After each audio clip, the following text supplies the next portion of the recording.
Welcome everybody. My name is Jeff Green, president of Green Team Realty. Thank you for joining us for the housing market update here in July of 2019.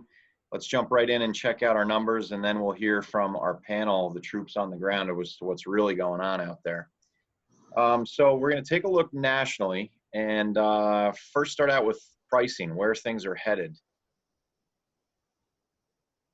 We're taking a look at year over year change in price. And if you just take a look at the legend here of this map, you can see that only one state, that is North Dakota, is at a 0% price appreciation change year over year.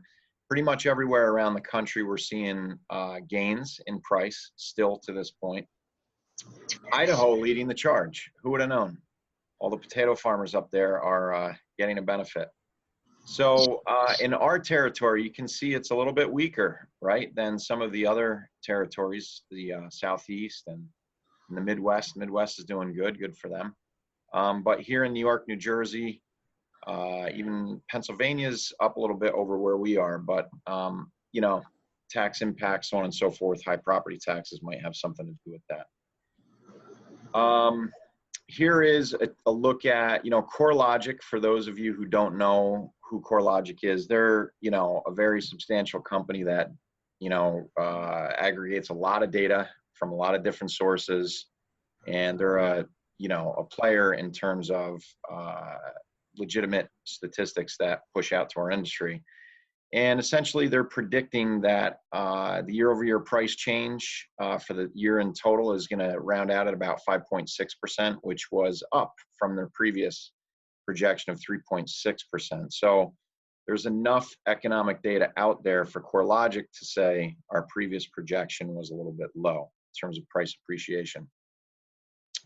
This is interesting that, over the next 5 years, right? This is a look at there were 100, you can see here, 100 economists, real estate experts, and investment and market strategists that were, surveyed. And this is basically, the bulls were projecting almost a 28% increase over the next 5 years. All projections averaged in was about 17%, but this is interesting. The bears, the people who were most negative, still saw price appreciation over the next 5 years. So I think that's significant, right? And these are people who are looking at things from lots of different lenses. So I think that's an interesting chart for us. Optimism. How optimistic are Americans regarding future price appreciation? You can see the most optimism lies within the middle income of the country, whereas the higher end is also optimistic, but people in the bottom third of the income group are a little bit more pessimistic about things. And you can see that, this is interesting, right? So this is historically how optimistic are people versus where are they now? So people on the higher end and the upper third of income group are a little less optimistic than normal. Now, we're going to talk about the higher end and how it's really dragging because there's a lot of inventory at the high end. So perhaps that's a correlation right there. Seller traffic.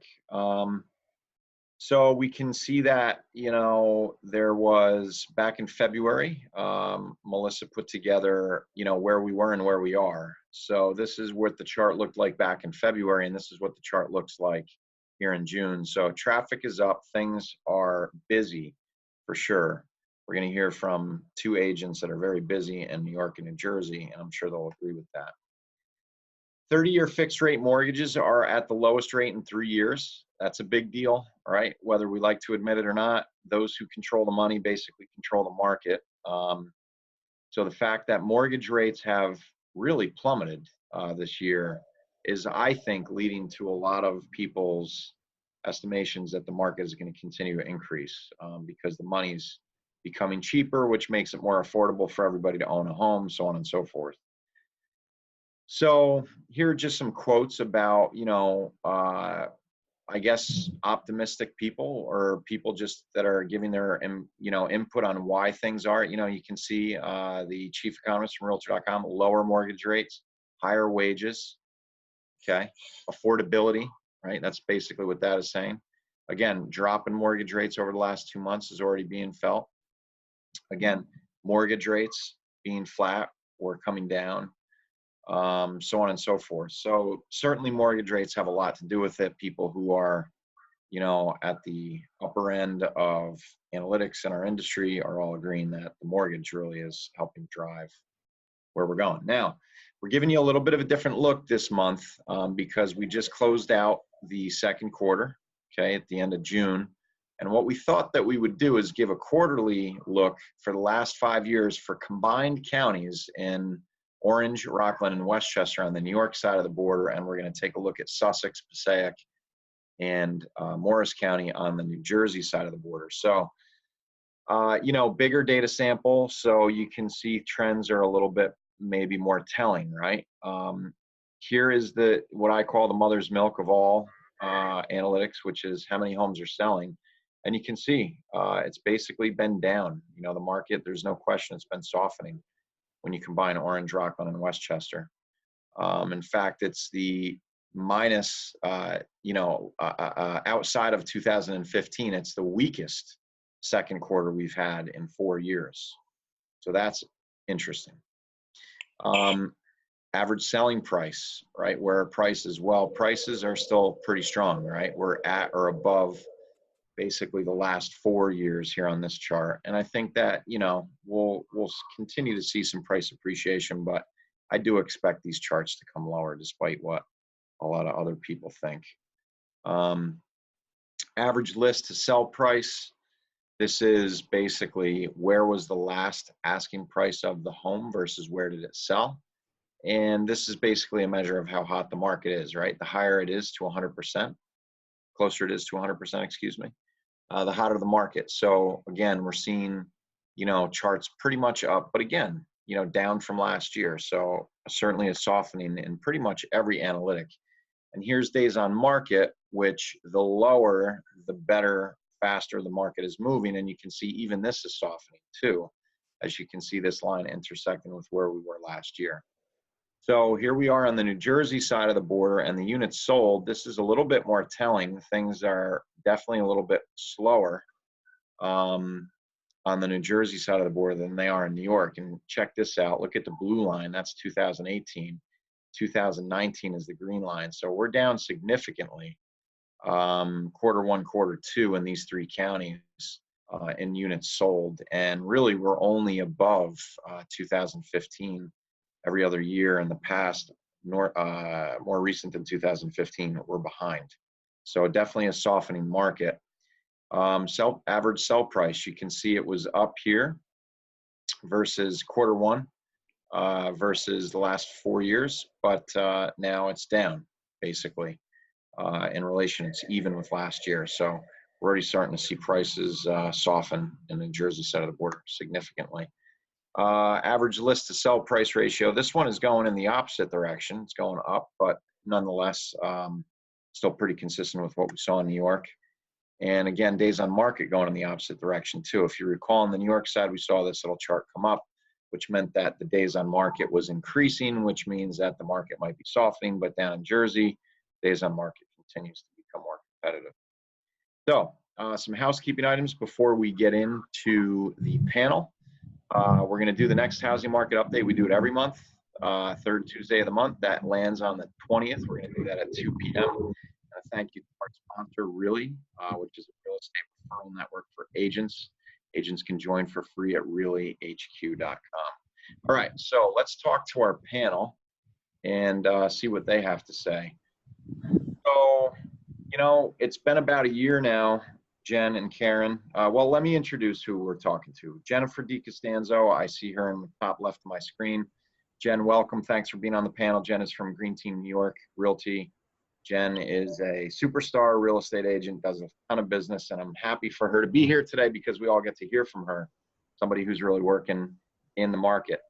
Karen Gonen is with Green Team New Jersey Realty and is also a real estate superstar. She operates on both sides of the border, but does most of her business in New Jersey. So welcome, ladies. Thanks for being here. Thank you. Jen, your thoughts? We'll start with you. Jen. Momentum. Momentum is I feel very good, on the Orange County side. Sellers, I think it's a great playing field. For the buyers, I think it's a great playing field. Having the interest rates low is an incentive for buyers. I've actually seen some buyers actually now dip towards using financing when they have the means to use cash. Why not borrow the bank's money when it's low interest? So It's that's an cheap. incentive. And it's a great playing field for the sellers. You price the house right. We're still fighting low inventory here, but if price and condition have the two magic components, you're sold. But we just got to get that inventory up, still fighting that. As far as the high end goes, because I think this is going to be something that is something to talk about in the next year or two to come. Do you see a lot of inventory on the New York side of the border, Jen? I'm seeing more in the 5, 6s in my own inventory of listings and others. Definitely an increase with the higher end homes. I see that marketing starting to soften. New construction kind of has us over a barrel right now, as some new construction is very competitive in pricing. So the resale for 5s and 6s, are feeling that hit. But I think also with the new tax implications with property taxes, I think if you own a larger house and it's not being occupied or utilizing school districts, that may have been an incentive at one time. I think we're going to see more downsizing. Yeah.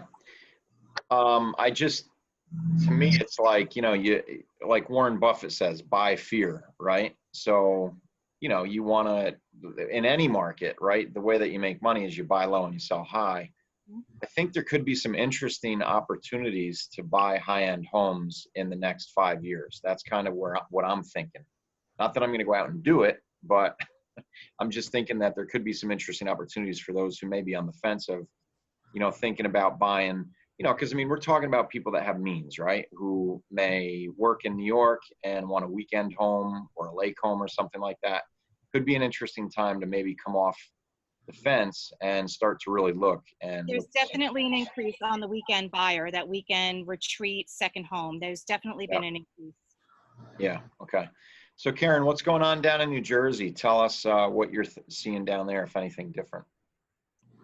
Well, I think the statistics that we were looking at before, as far as houses that have not sold more so than the prior years, meaning our numbers of selling are down. I think that's more from Passaic and Morris County. I do business in Passaic, Morris, and Bergen, and other ones that are further south, but I know that a lot of houses, high-end houses in Bergen, are actually being rented instead of being sold, because those people that can afford it don't really want to. They don't want to take on that extra extra size, that extra price. What they do instead is come up here to Sussex and look for a second home. So I'm working with about 5 different buyers, and all they're looking for is for a second home in Sussex County, where for us it would be a high end. It's in the 4s and the 5s, but for both, this is just a regular house. So I think that's why the numbers are differentiated from specifically Sussex County to the other 2 that we're mentioning in there. I also see that buyers are a lot more educated than they were before, but they're more hesitant. I think that stems from not knowing if this is really where you want to be, if you're really ready. You've done your homework, you think you're ready, but then you find a house and you're kind of like, well, I'm not sure. And it can't be this easy. I've had a few times now where I had buyers and I told them, this is a hot market. We need to put the offer in today because tomorrow the house will be gone. They signed for a week and we lost the house. Yeah. And I think at the end of the day, we're still there, right? There's bidding wars, right? If something's priced right, it's in the middle of the market, it's well located, it's gone. There's multiple offers on it immediately, right? We're still in that type of market, Definitely. I think houses that are more affordable in our county, in Sussex, 200, those houses are on the market. I had an above price offer. The first people that saw it put an above price offer and they got the house. So it's still definitely a hot seller's market.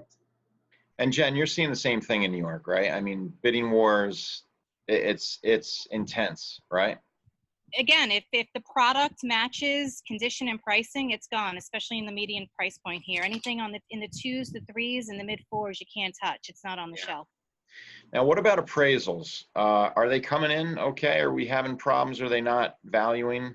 I've not had any issues on appraisals. Yeah. Actually, I'm starting to see some sellers concessions inching their way back in as a cushion for buyers. So there is some extra equity there, which we haven't seen in a while. So that's a good indicator. Karen, same thing in your market? Are you seeing appraisals coming in okay? Absolutely. And we do have, like Jen mentioned, a lot of sellers concession. I would say 90% of offers that I put in on the buyer side, we do get the seller concessions in. Yeah, that's a good thing. I mean, it seems to me, I mean, we've been doing the housing market updates quite a bit, and every time I check in with you guys, it's probably been a solid year to 18 months where appraisals haven't been an issue. But if you recall, a couple of years ago, Jen, I mean, it was a problem, as the market was really starting to take off and prices were jumping in big dollops. It was hard for the appraisers to justify it, to find the comps, but it seems like that's leveled out, If anything, we just have to go back further in days on market. The numbers are there. We just have to reach a bit further back because of the inventory, but they're there. Right.